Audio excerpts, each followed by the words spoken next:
Hi friends, আসসালামু আলাইকুম। তোমরা সবাই কেমন আছো? আশা করছি সবাই ভালো আছো। আলহামদুলিল্লাহ, আমিও বেশ ভালোই আছি। ভিডিওটা স্টার্ট করেছি সকাল থেকে, মানে এটা ছিল শবে বারাতের দিন, সারাদিনের ভিডিও। শবে বারাতের দিন সকাল থেকে ভিডিওটা স্টার্ট করেছি।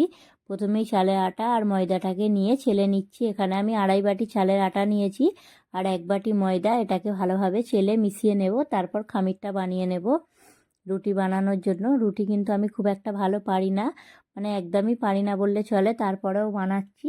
যতটা পরিমাণে চালের আটা নিয়েছিলাম ততটাই পানি নিয়েছি। তারপরে এখানে নুন দিয়ে দিলাম আর একটু চালের আটা দিয়ে এটাকে গুলিয়ে নেব। তারপর পুরো চালের আটাটা দিয়ে খামিরটা বানিয়ে নেব।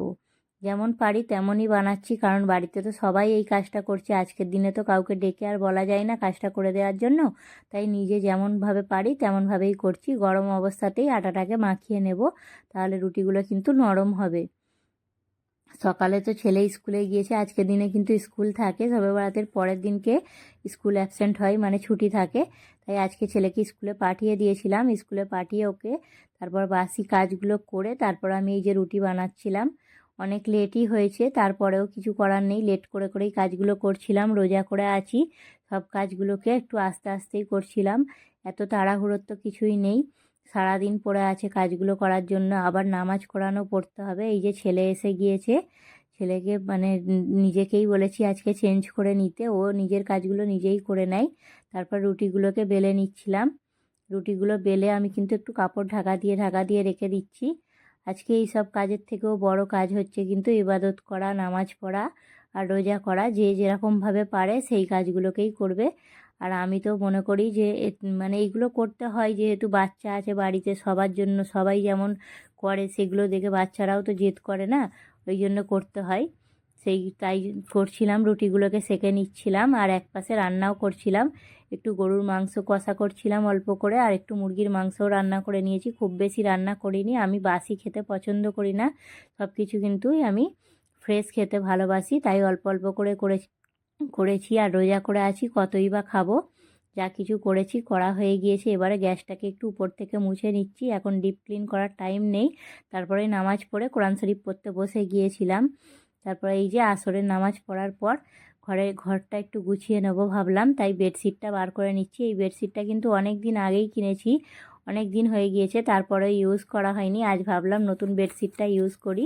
ছেলে বারবার বলছিল এই বেডশিটটা কি তুমি ইউজ করবে না, তাই ভাবলাম আজকে বিছানার মধ্যে এটাই লাগিয়ে বিছিয়ে দিই। দেখো কেমন লাগছে পুরো লুকটা বেডশিট চেঞ্জ করার পরে কিন্তু খুব সুন্দর লাগছে। তোমরা জানাবে কেমন হয়েছে, কমেন্টে অবশ্যই বলবে। আর তোমরা কিন্তু ভিডিওটাকে দেখে সাবস্ক্রাইব করবে। এত দূর পর্যন্ত তোমরা যদি ভিডিওটা দেখো প্লিজ লাইক করে দেবে। তারপরে এই যে টেবিলটাকেও একটু গুছিয়ে নিচ্ছি, যা কিছু ঘরে আছে সেইগুলো দিয়েই গুছাবার চেষ্টা করছি। টেবিল রানার ছিল একটা ছোট, সেটা দিয়ে তারপরে ফ্লাওয়ার ভাসটা দিয়ে দিলাম। যা আছে যেমন আছে তেমনভাবেই টুকটাক করে গুছিয়ে নিচ্ছি। তারপরে আমি এই যে কার্পেটটা বিছিয়ে নিচ্ছি। কার্পেটটা কিন্তু পুরানো, ওটা নতুন না। আর এই যে নতুন পামোছাটা কিনেছিলাম, ওটাও বিছিয়ে দিলাম। তারপর ক্যান্ডেলগুলোকে লাগিয়ে নেব একটু। শবে বরাতের দিন সন্ধেবেলা কিন্তু ক্যান্ডেল জ্বালাতে ভালো লাগে, তাই ক্যান্ডেলগুলোকে লাগিয়ে নিচ্ছি, আমিও লাগাচ্ছি। তারপর ছেলেকে ডেকে ছাদে নিয়ে যাচ্ছি, ওকে দিয়ে একটু করাবো। ওর এই কাজগুলো করতে ভালো লাগে। এগুলো তো বাচ্চাদেরই খুশির জন্য করা, তাই না? ওই জন্য ওকেই নিয়ে গিয়ে করাচ্ছিলাম। তারপরে ইফতারে জোগাড় করে নিচ্ছিলাম, আজানের কিন্তু টাইম হয়ে এসছে। ইফতারে বেশি ফল কিছু কাটিনি, কারণ রোজা করে আর কত কি খাবো। একটু শরবত বানিয়ে নিচ্ছিলাম, আর যা কিছু ফল ছিল ওইগুলোকেই কেটে নিলাম। তারপরে এইগুলোকে সব রেডি করে নিয়ে দস্তারখানার মধ্যে দিয়ে দেব। একটু মানে বেদানাটা ছাড়াতে বিরক্ত লাগে, কিন্তু তারপরেও করে নিচ্ছিলাম। করে রেডি করে দস্তারখানার মধ্যে দিয়ে দিলাম। এই যে টেবিলের যে ছোট একটা যে গ্লাস রাখার এই স্ট্যান্ডটা কিনেছিলাম, ওটাও নতুন ইউজ করছি। তারপরে আজান হয়ে গিয়েছিল, ইফতার করে নিলাম মা ছেলে মিলে। তারপরে ছাদে চলে এসেছিলাম। আতিফ এই ক্যান্ডেলগুলো জ্বালিয়েছে, ও কিন্তু এই কাজগুলো বেশ ভালোই পারে। তারপর বোন খাবার নিয়ে এসেছিলো আমার জন্য। এখানে ফিরনি বানিয়েছিল, পায়েস আর চিকেন ভর্তা দিয়ে গিয়েছিল। আর আমি যা বানিয়েছিলাম সেইগুলো নিয়ে আতিফকে নিয়ে খেতে বসে গিয়েছিলাম। আতিফ আর সিদ্রাত এখানে একটু বাজি ফাটাচ্ছিল। দেখা হবে পরের ভিডিওতে। ততক্ষণ পর্যন্ত সবাই ভালো থাকবে। আল্লাহ হাফেজ।